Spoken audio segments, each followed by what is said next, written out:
The Age of Uncertainty podcast by Nigel Baker, talking distribution with ScrumMasters.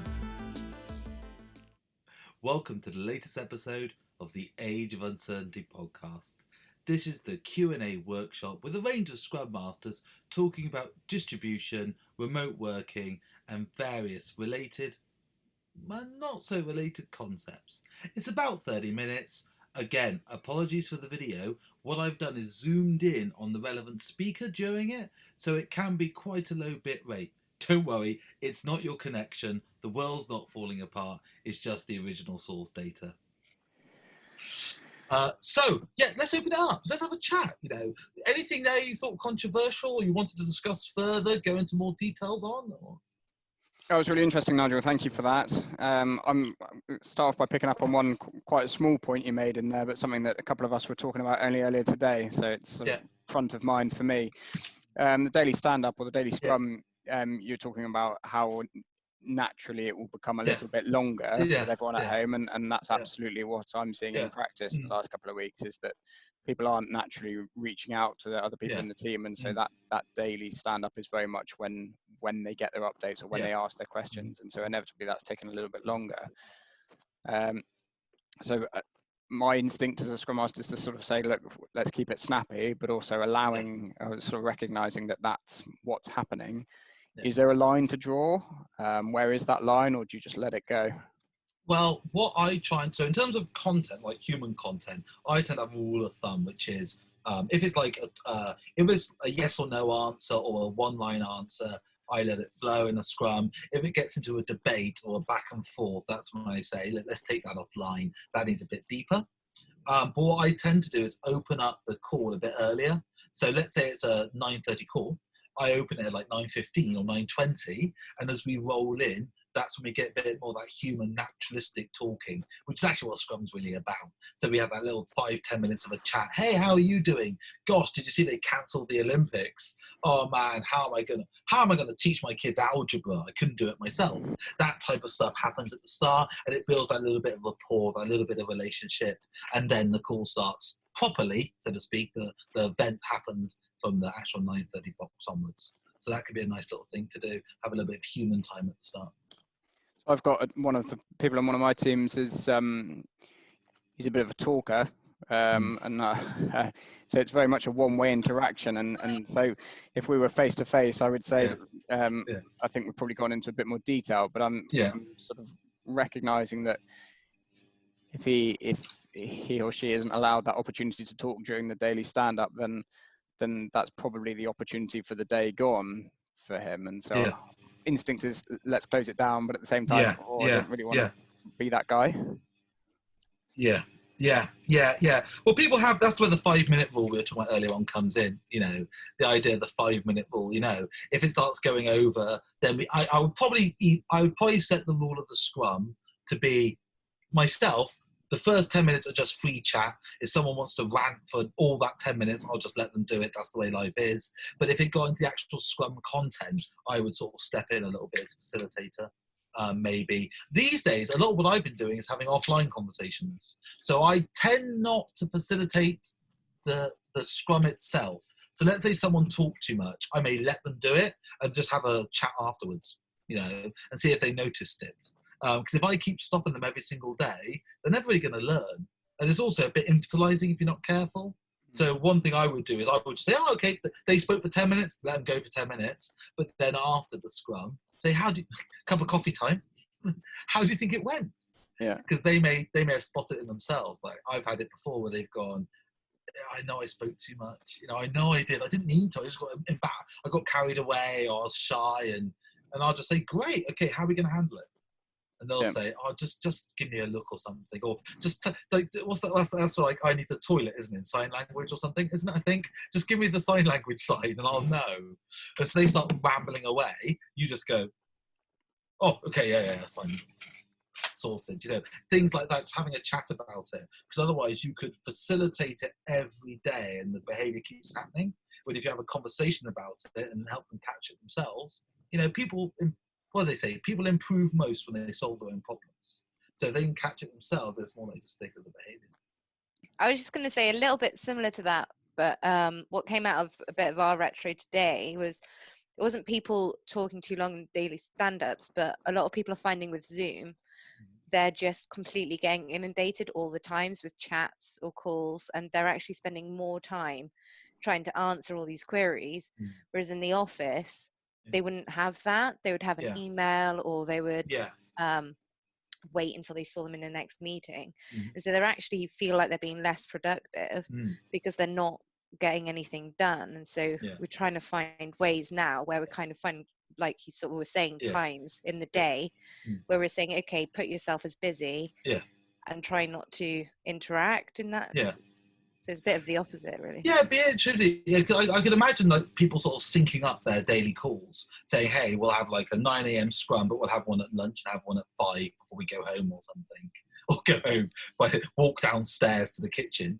I could easily see that, but also just getting the right tool for it. You know, that's where things like Slack channels for me are really useful. You know, it doesn't have to be immediate now. We have channels set up for that stuff, and we can just dip in and out of that. That could be useful as well. I am a great fan of the Pomodoro technique. You know, Pomodoro, where you sort of break your days up into, I'm doing this because the Pomodoro technique, you buy this overly expensive tomato timer off Amazon, or you get a Wilkinson's, but we can't get a Wilkinson's at the moment. But it's like a 20-minute timer. And the idea is you break your day up into these 20-minute Pomodoros, and you turn off all your interruptions. So you turn off your Zoom, you turn off your email, you turn off everything and just do your stuff. And after the 20 minutes is expired, bing, you turn it back on. So that's another way of handling that, you know, to give yourself that downtime. But for me, it's just trying to get the right, I'll probably pick the right tool for it. You know, it's not like a Slack channel. They could drop everything in there, or an email, and I'll pick it up when I'm available. Otherwise, we just video call each other all the time. You're right, it's going to interrupt everyone all the time. It's going to just irritate everyone all the time. It's the right tool for the right job. Maybe that would be an interesting thing to chat about as a team in retro, as you said, or maybe just put on our like team rules. A lot of teams have team regulations, like a definition of respect or something. Then put some of the rules and regulations on there, saying, hey, only Zoom each other if it's X. Otherwise, Slack each other if it's Y, or just send an email if it's Z. And that way, we've got those rules set up as a team and agree. Oh, Dino. Hello, Dino. Hello. So obviously, with the current scenario where everyone then been enforced to work from home, obviously kind of some of the general advice has been, you know, just trust people. Trust people that obviously they're going to endeavour to do the best they can. Where perhaps there was already maybe a lack of trust with, say, specific people in the team, or suspicion, it kind of immediately goes the other way. So have you got any thoughts of how to kind of address that, or how to stop that kind of going any further? Because the trouble is all the stuff you need to do to be able to improve that relationship is kind of stuff that's very human and needs more human interaction and content. And so in my instinctual reaction would be, because I feel like we're more in that exploit space at the moment and trying to survive, I would probably pair more as teams and members, and that way we can just do a bit of more internal peer pressure, a bit of rigor between us to try and keep us all lined up, less sort of individual exploration, going dark, basically, as we said before. So I think pairing would be the thing for me to try and build that relationship. In fact, maybe it's actually a great way of actually teaching the right behaviours as well, by the way. You know, if you can't really impose them as a Scrum Master, that would be very negative, but a fellow colleague working side by side with them, doing the right thing in the right way, could actually be a really subtle way to help increase and improve that way of working for them. So that could be an interesting sort of, when you've got lemons, making lemonade to a certain extent, you know, using the pairing as a way to achieve that. That's what I would think of. Well, I'd say actually the whole scenario, it presents quite a few opportunities to actually, you know, do new things, and many of kind of the issues, you know, where Rich touched on with longer meetings and Vicky about the overwhelming comms. You know, teams I'm with actually started a week sooner than everyone else working from home, and that's kind of settled down a bit. And in some ways, there's been improved collaboration, more collaboration than actually when they were in the office. I guess it's just trying to, as you say, keep sight of the good things, and obviously careful with the things that you can easily lose sight of when you're not in the same place. Yeah, because I think at the moment, you see, we've left our homeland, right? We're on a boat, and we can still see the shore of our homeland. So we're still feeling pretty confident. Hey, that was the past over there, and now we're heading off into the new world. The trouble is, in a few weeks' time, maybe a month or so's time, we're going to be in the middle of the proverbial Atlantic Ocean. Right? We won't be able to see the new world, old world. We won't be able to see the new world, and we'll be feeling a little bit lost. So what my concern is today, we're still feeling quite good. We're still close to the coast. We're still feeling a lot of our prior relationships we're drawing upon. As we get deeper into this, my concern is about decay of practice, decay of discipline. And so that's where maybe as Scrum Masters, we're going to have to be better exemplars of that. Better examples of that. Got to make sure we're showing the right behaviors as we get deeper into this, because it is going to decay. You know, everyone's got the novelty factor at the moment. Like I was just seeing on YouTube, there's dozens of these daily TV shows for kids to do homeworking on. Do you really think those shows are going to be running in 7 weeks' time? You know, do you really think Carol or Joe will be still 7 weeks' time in, still be running that 9 a.m. PE lesson? I don't know. And so as the coaches and facilitators of this, I feel the better practices we can get in place now will help us in the future, and keeping an eye on that decay is going to be important. That's why retros as a Scrum Master community is going to be key as well. You know, keeping ourselves rigorous. Otherwise, we could all go off in very separate directions and sort of drown individually, you know, rather than work together. So we need to make sure we are more of a community as Scrum facilitators, not just the teams being approached individually. Yeah, I'm interested in, I think in sort of Scrum and Agile more generally, we tend to have a bias towards face-to-face communication, which obviously in this day and age means video chat. Yeah. And so that's generally been my fallback. But I was actually interested. I was listening to a talk by Matt Mullenweg, founder of WordPress, yesterday, and he was saying actually, as someone that sort of oversees massive distributed teams, he has learnt that asynchronous communication actually has quite large benefits over and above that natural instinct to sort of just talk about everything in real time. Yeah. It just made me think, and I think the reason behind that a lot is because if you're always talking like in real time, you're always getting people's like initial reactions, and you're getting what comes off the top of the head. What you're not getting is you're not getting really well thought through, considered opinions on a topic. It just made me think about the way that we run retros, and just the very nature of retros is often you're trying to identify problems, and then you're also trying to agree solutions and actions in a single, say, 1 hour session. And it just made me think whether the emphasis in that session should be more towards just identifying the problems and the issues, and whether then the action is almost to take that away and I don't know, like create an asynchronous channel to then discuss that over the next week and agree a solution. Yeah, I think that's really clever. I try and talk about the outputs of a retrospective being experiments or trials. So it's not necessarily the answer, it's let's go find an answer. And I think, again, with retros, I think doing pre-work on them, being prepared for them is really powerful as well. Having a think and reflection on what you're doing before you turn up. Because you've seen retros where people come into them and they go, oh, yeah, what happened last spring? Oh, I have no idea. And they've not given it one moment's thought till they got there. And so literally having a bit of a think beforehand, having a bit of reflection beforehand, as you're saying, leads in with better content, which gives you a better conversation, that gives you better opportunities for experiments and trials coming out the other side. So that could definitely be. Some people I know put wikis together beforehand, so start capturing ideas to talk about in the retrospective as well. And I think that all the stuff you said I completely agree with. And again, a lot of us are introverts. In our industry, if you look at it, most of us are introverts. Most of us are people who actually working from home is a pleasure. This is actually good. Oh, wow. I don't have to mix. And so there's actually a great pleasure for a lot of us out there. And so we shouldn't ever try and impose like an extrovert style onto an introvert world. And so, again, that's why I think for me, prep, reflection, trials, and as we said before with the previous point, being asynchronous when an asynchronous communication is right for us is the key thing. Don't just assume everything has to be now a snapshot of thought. I completely 100% agree with you on that. So maybe just rephrase it. No longer actions, but trials. No longer actions, but experiments.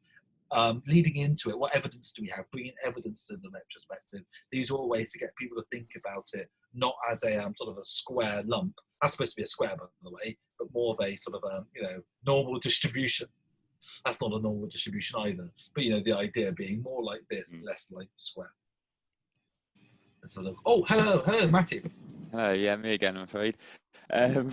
So actually, sort of following on from that, thinking about the point at which the current crisis is over and we'll start heading back into the office.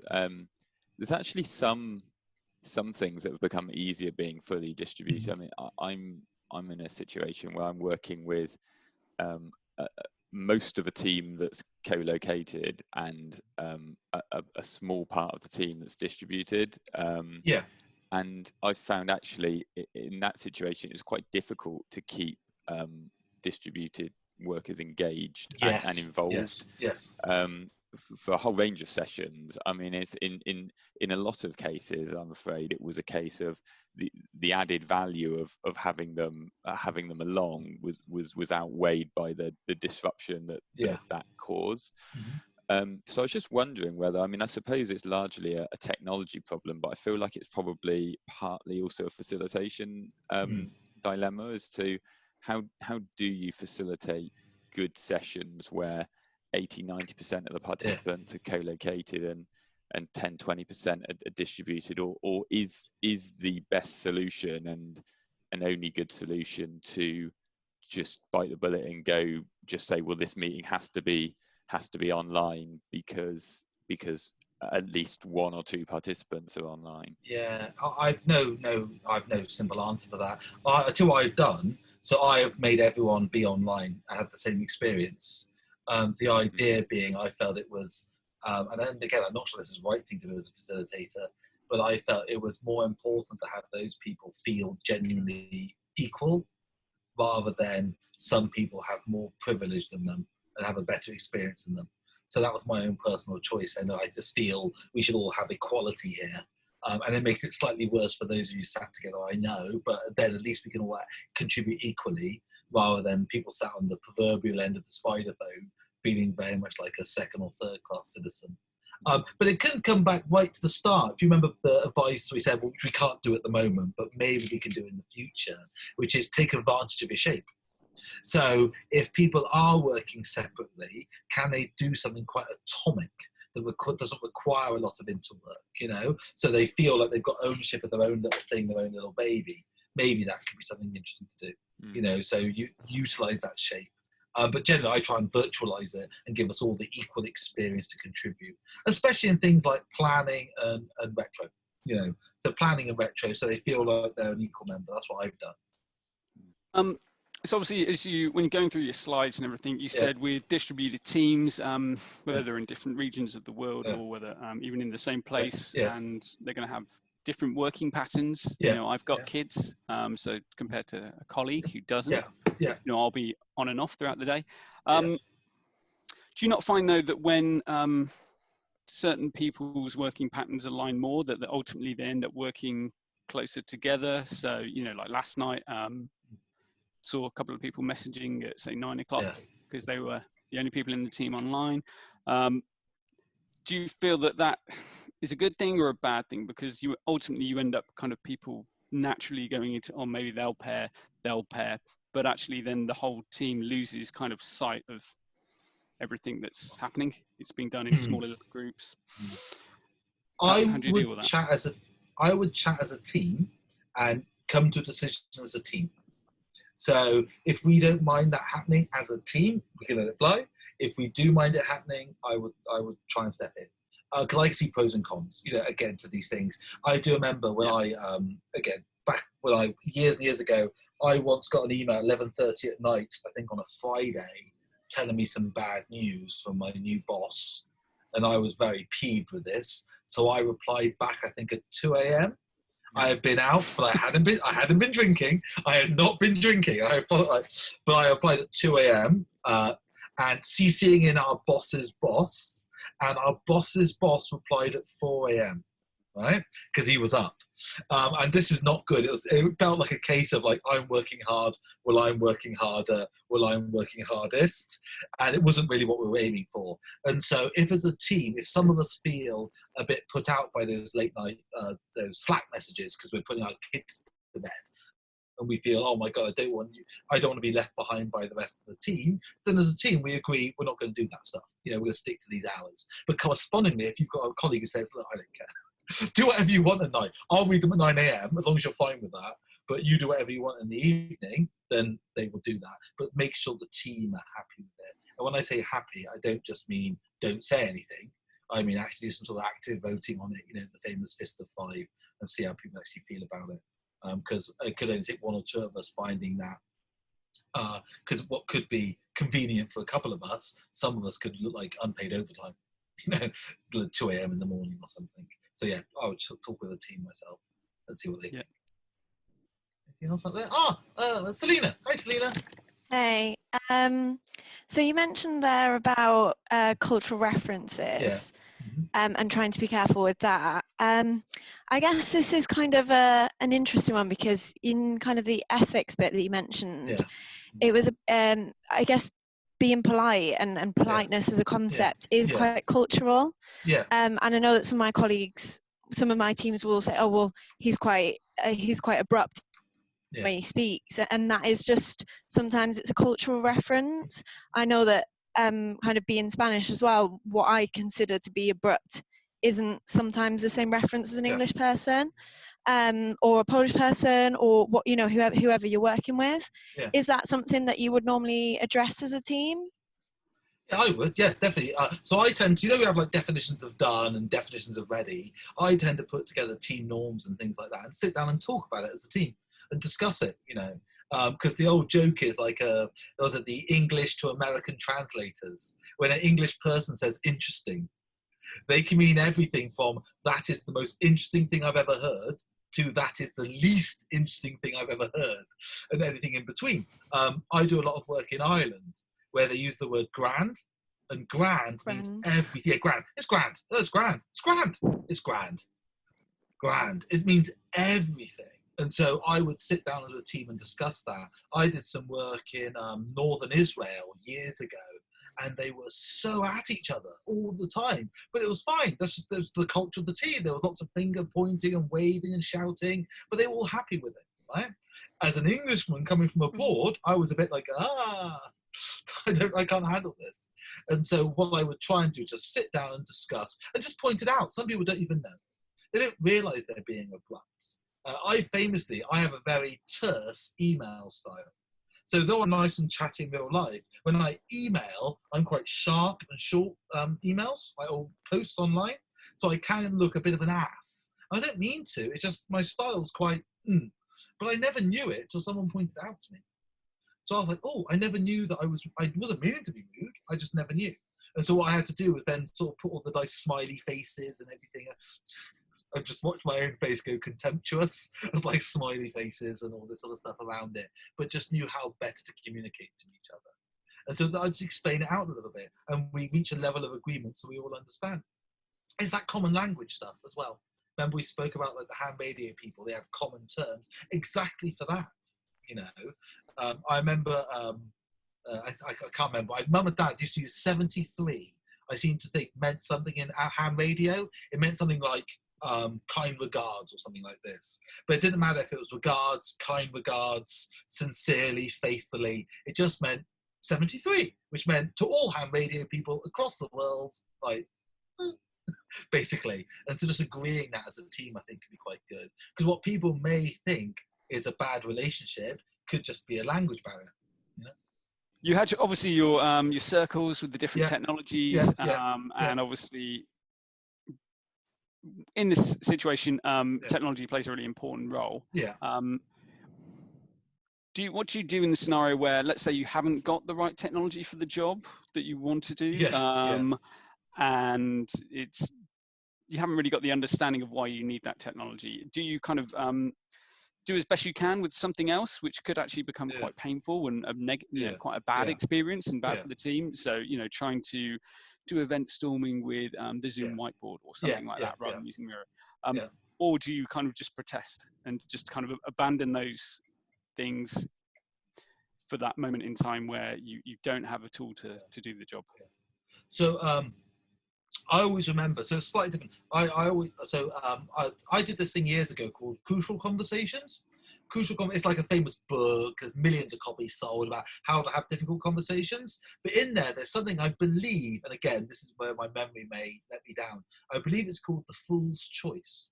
So what they would say is beware the fool's choice. So the fool's choice is like someone says, let's imagine you think a loved one is having an affair.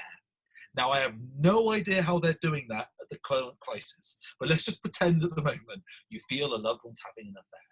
And they go, oh my God, what do I do?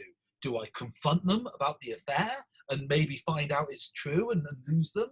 Or do I stay silent and sort of accept the affair and accept that it could be happening? And they would call that the fool's choice, because it's not either confront or pretend it isn't happening. There's 1,000 other choices in the middle. And so what you said there, I would do both myself.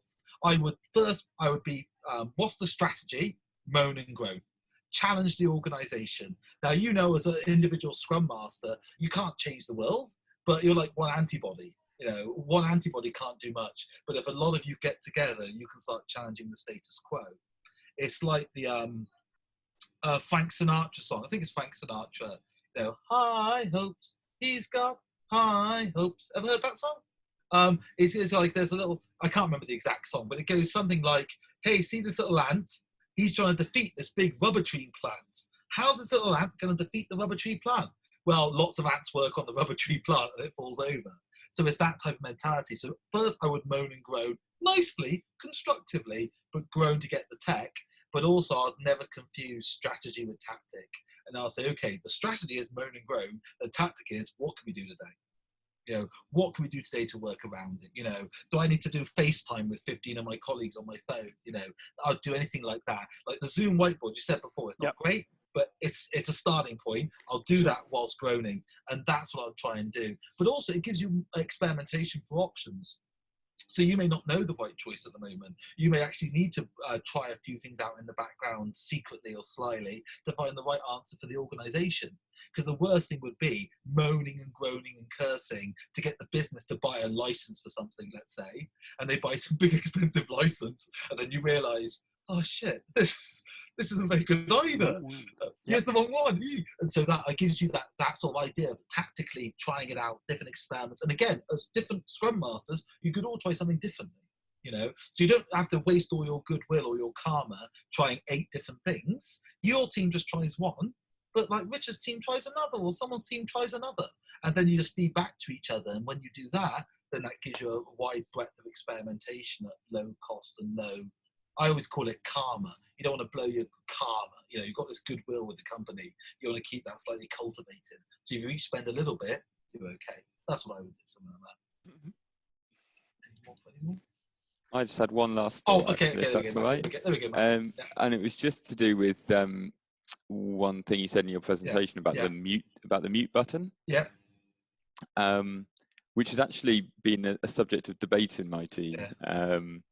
Because there's the counter argument to that is actually, you get quite a lot of verbal feedback when someone's talking, just sort of little sort of mannerisms or like, laughs and things like that it can feel like when everybody else is muted and you're talking, that you're sort of talking to a void and you're not getting anything back. So I think the sort of advice I've given is, if you've got a lot of background noise and you've got a lot of background noise, then yes, go on mute to avoid disruption. But if you haven't, then actually maybe there isn't any harm in leaving yourself off mute, just so that speakers are getting a little bit of sort of human feedback.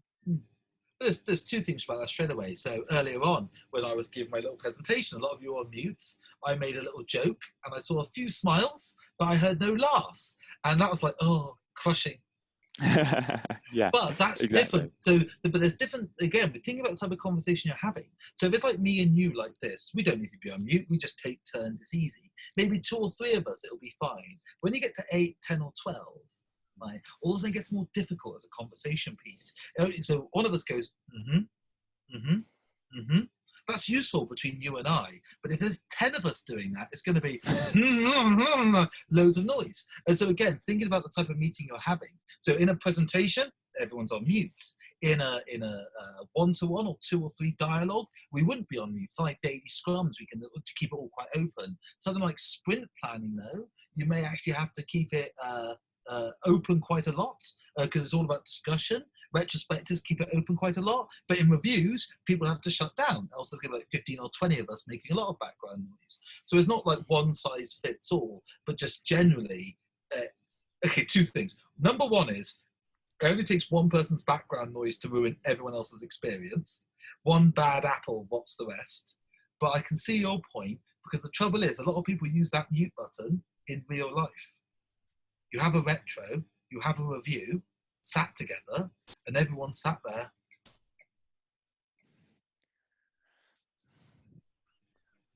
And so they're naturally muting themselves. And so I can definitely see anything to bring that relationship out. Again, if the team agree with it, I'll be fine with that. Just I'll be a little bit careful because it only takes 1 or 2 of us to blow it up without that button. And just watch out for ums, ahas. Because whilst that's good active listening, showing you're paying attention, showing you're building rapport, a few of us doing that in a multi-way situation creates a lot of noise. Yeah, makes sense. Thanks. And there we go. That is the Q&A. I thought it was quite good. I got a lot out of it, and I think they did too. If you'd like to see more of that type of thing, drop a message in the comments, or ring or email or tweet us, and we'll add some more of those Q&As in. I think we've got one coming in a couple of weeks with a local user group. Oh, I can hear my kids. I guess that's the end of the podcast. Thank you for joining me, and I hope to see you again next time. We'll be back up to 2 podcasts again a week. Take care, have a good weekend, and I'll see you soon. Bye. Next episode, defining done.